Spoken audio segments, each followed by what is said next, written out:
If one day central authority and laws cease to exist, would this create a better society? In the short term, I would answer no, although longer term is debatable, but it is beyond this video. As such, order must be restored should peace and stability return, even if some are negatively affected by it. Order will be stabilized from the chaos by someone eventually, though. Typically, their starting point is after a violent and bloody collapse. Although uniquely in the anime Log Horizon, this can be seen as a situation where laws and customs have yet to be created and will need to be created from the start, with no central system having been in place prior except for the game rules. Before I begin, I'll quickly introduce myself. I'm Anime Lore, and I make videos on anime as well as history every Saturday. Now to the video. Firstly, I should justify the use of Log Horizon as an example. While most cases of revolution or anarchy were decades in the making, or even longer, as was the case with the Roman Republican civil wars which eventually led to Caesar's own civil war. I'd like to use Log Horizon, though, as a unique basis to analyze the topic. There's no precedent for the adventurers to follow, except what they had known in the real world. Stuck in the video game world, they will have to build everything from the ground up, and it's that part which hopefully offers a different perspective than historical examples will do alone. However it happens, execution of a kin, crossing the Rubicon, or players being trapped in a video game, no society collapses completely immediately. As I said earlier, usually problems had been building up for some time.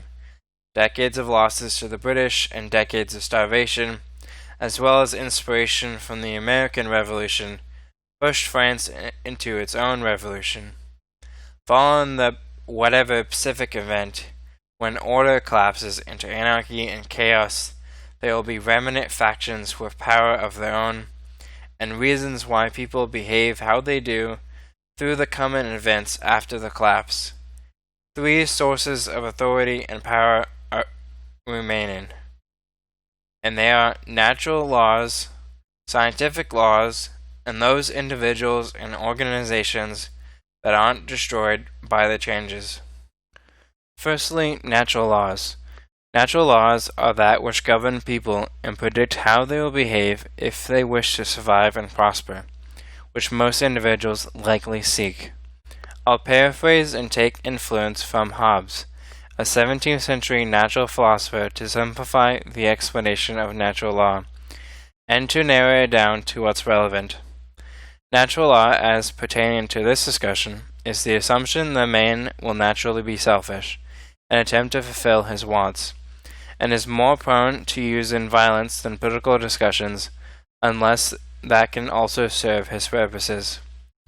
What drives individuals, then, is three things: to seek liberty, happiness, and safety. Liberty is the freedom to do as he pleases within reason.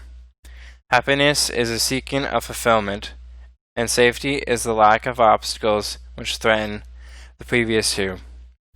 Most individuals, even without any laws, will naturally wish to honor agreements, treat people with respect, and seek peace so as to maintain these things for themselves. However, while violence is often the preferred option of only the radicals, the moderates who seek peace will be more motivated to be violent if the fear of losing liberty, happiness, and safety to those who are more aggressive overcomes them. To seek these three, individuals may often be willing to sacrifice one to gain the other, although the risk of losing them all is still there.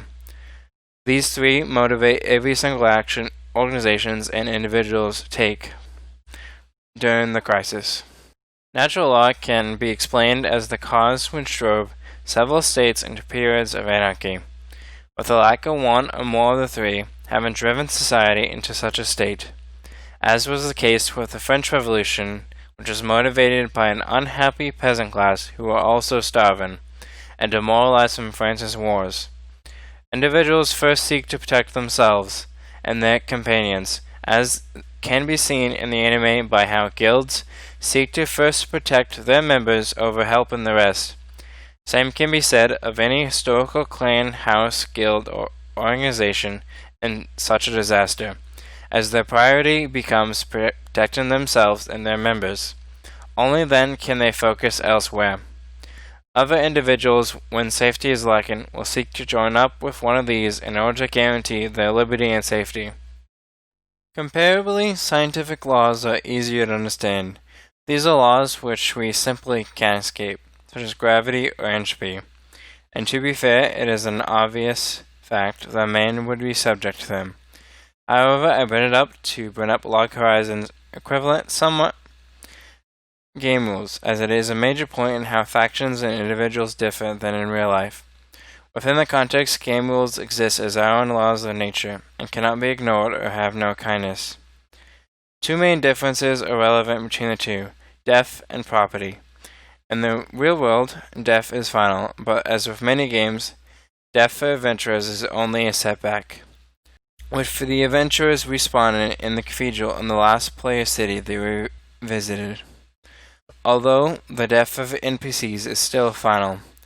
Secondly, private property differs in which property is purchased from the game itself, akin to paying a deity for said property in the real world. This is the consequence of making property readily available for the players, though as well as making it impossible to take property by force, as well as special permissions granted to the owner. There are also others such as no fighting in player cities and guaranteed monster respawns, although the first two are more important. Finally, there are those who retain some influence.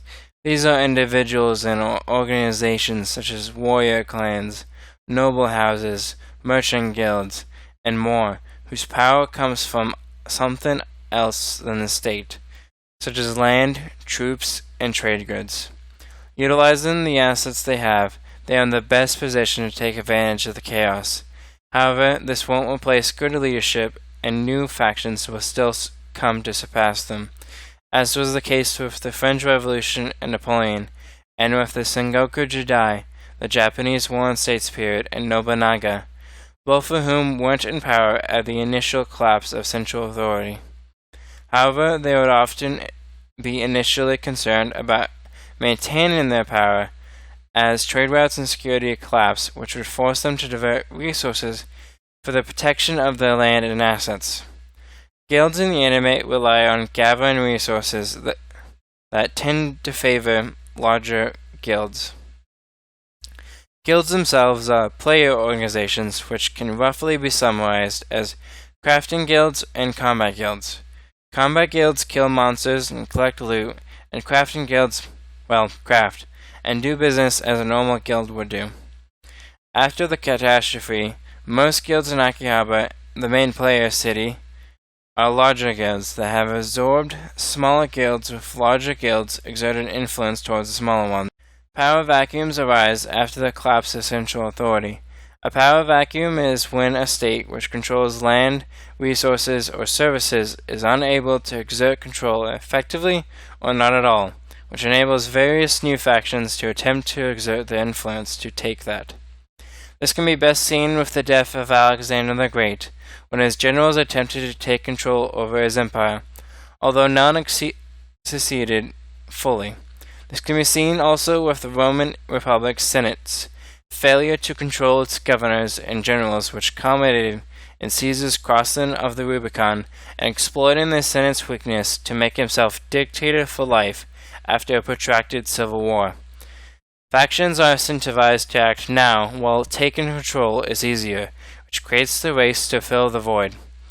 While not your typical example, the removal of the ability to invent or create tasty food due to game limitations can create a power vacuum after the secret of how to do so is discovered, which drives the guilds into competing with each other. This is exploited by the anime protagonist Shura when he uses a secret to rapidly raise funds, selling good food, as people will want not just the safety of tasteless food, but also the happiness from good tasting food. Using this demand, he entices the larger guilds to invest to gain a secret and for a new project he's working on. The secret, though, is rather simple. New things can be created, but this must be physically made rather than through a game menu by a user with the required skill set. Naturally, this opens the door to countless new inventions and spells which previously did not exist in the game. While organizations and individuals will prioritize their local concerns and power struggles first, eventually one will become powerful enough to begin to exercise control over other factions as they start to replace the former central faction. This can be seen with the Sengoku Jidai when Oda Nobunaga took control over Kyoto and began influencing the shogunate, which allowed him to extend further, pushing his control through central Japan, using the shogun as legitimacy to some degree. All this can happen immediately in the case of the Estates General during the French Revolution, which after the collapse of the king's power and the storming of the Bastille, the lower estate formed the National Assembly and began exercising broad government powers that the Estates General and king had previously done. Although this quickly collapsed as maintaining control can be difficult if you're not powerful or legitimate enough. I apologize about this, but I thought the video would be too long without splitting it into two parts. The first would serve as an introduction to the topic. The second will go further into how order will be restored.